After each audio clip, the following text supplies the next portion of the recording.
Hello students, आज का जो क्वेश्चन था that was Vim Silverman liver biopsy needle. So you are asked in your viva what are the parts. First of all नाम उसका Vim Silverman liver biopsy needle. अब उसके जो parts हैं देयर आर 3 पार्ट्स.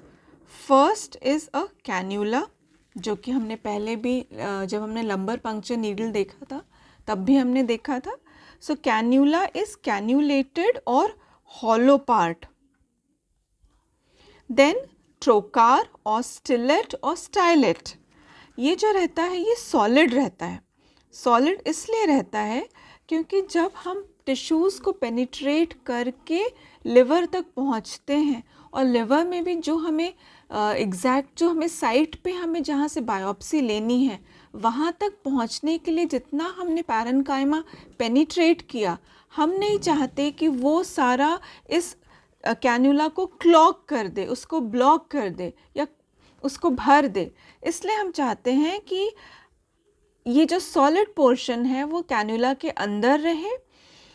सबसे आगे जाता है उसका बाइफिड नीडल. बाइफिड नीडल जो रहता है वो थर्ड पार्ट है इस नीडल का, जो बाइफिड है, मतलब उसके 2 प्रोंग्स हैं या उसके 2 एंड्स हैं. तो वो शार्प रहता है. वो लिवर बायोप्सी में जिस साइड पे हमको लेना है वहाँ से लेके, और इसका ये जो ग्रूव है, this will retain the tissue bit in the needle in this groove. तो जब तक कि हम उस पर्टिकुलर साइट या लोकेशन तक नहीं पहुंच जाते, हम नहीं चाहते कि ये नीडल ब्लॉक हो जाए. इसलिए ये सॉलिड पोर्शन है. जब हम उस साइट पे पहुंच जाते हैं, वी स्लोली विड्रॉ द ट्रोकार और the stylet and the cannula remains, and we then withdraw the entire thing with the needle and the cannula, and we get a biopsy bit which will be located or which will be lodged in the groove. So this is how it is done. So what are the 3 parts? The 3 parts are the cannula, number 1, number 2 is the trocar or stylet or stillet, and number 3 is the bifid needle. ऐसे याद रख सकते हैं कि इसके 2 नाम हैं, Vim Silverman, और इसकी जो नीडल है उसके भी 2 एंड्स हैं, बाइफिड है. ठीक है. फिर पार्ट्स पूछे जाते हैं जो भी अभी मैंने आपको बताया, कैन्यूला, स्टिलेट और ट्रोकार, एंड प्रोंग और दैट इज़ द फॉर्क और the bifid needle.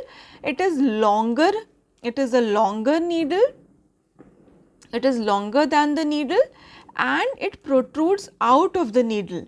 It has a very sharp cutting edge and it has a longitudinal groove which retains the tissue when the needle and cannula are withdrawn.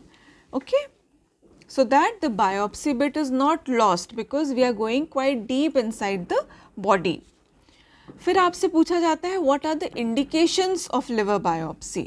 So acute hepatitis of unknown cause, liver cirrhosis जिसके लिए ज़्यादातर biopsies की जाती हैं, storage disorders को rule out करने के लिए like glycogen storage disorder, haemochromatosis या विल्सन्स डिजीज़, कोई granulomatous lesion like tuberculosis and sarcoidosis, infections like viral infections like CMV, herpes, parasitic like amoebic liver abscess where it is both diagnostic as well as therapeutic, and to diagnose benign and malignant neoplasms. Contraindications बहुत important है. Uncooperative patient.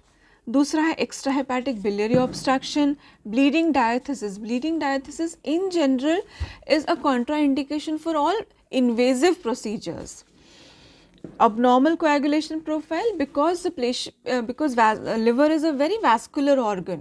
तो अगर हम एक invasive procedure करते हैं liver में, वहाँ पे ब्लीडिंग ऑलरेडी बहुत हो सकती है, और अगर किसी का ऑलरेडी कोएगुलेशन कॉम्प्रोमाइज्ड है उस केस में ब्लीडिंग बहुत ज़्यादा होगी. इसलिए hemangiomas for the same reason, हाइड्रेटेड cyst because it is highly anaphylactic. That is why it is contraindicated in case of hydatid cyst and for severe ascites. Then prerequisites, आप किसी भी patient को कभी भी लिवर बायोप्सी नहीं कर सकते. First you have to prepare the patient for the liver biopsy. So prior imaging should be carried out, routine hemogram, all investigations must be done including the coagulation profile.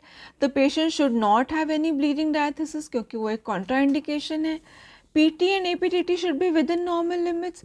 Prothrombin time न सिर्फ coagulation दिखाता है body का, बल्कि liver function test को भी हम test कर सकते हैं प्रोथ्रोम्बिन टाइम से, because prothrombin is synthesised in the liver. So when there is any parenchymal disease of the liver, in that case the prothrombin time will be prolonged. So PT is used to assess not only the coagulation but also the liver function of the patient. So baseline LFT should be preferably be done, and blood grouping cross matching, because it is a highly invasive procedure and liver is vascular organ. That is why it should be blood should be kept handy in case of any emergency. Site of puncture, it is in the 9th or 10th intercostal space in the mid axillary area. Position usually supine position में.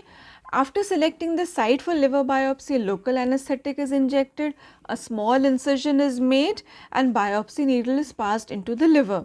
The patient is asked to hold his or her breath during expiration. फिर needle को हम remove करते हैं, patient को supine रखते हैं या राइट साइड पे, राइट करवट पे, and he is closely monitored at least for the first 6 hours for early detection of complications.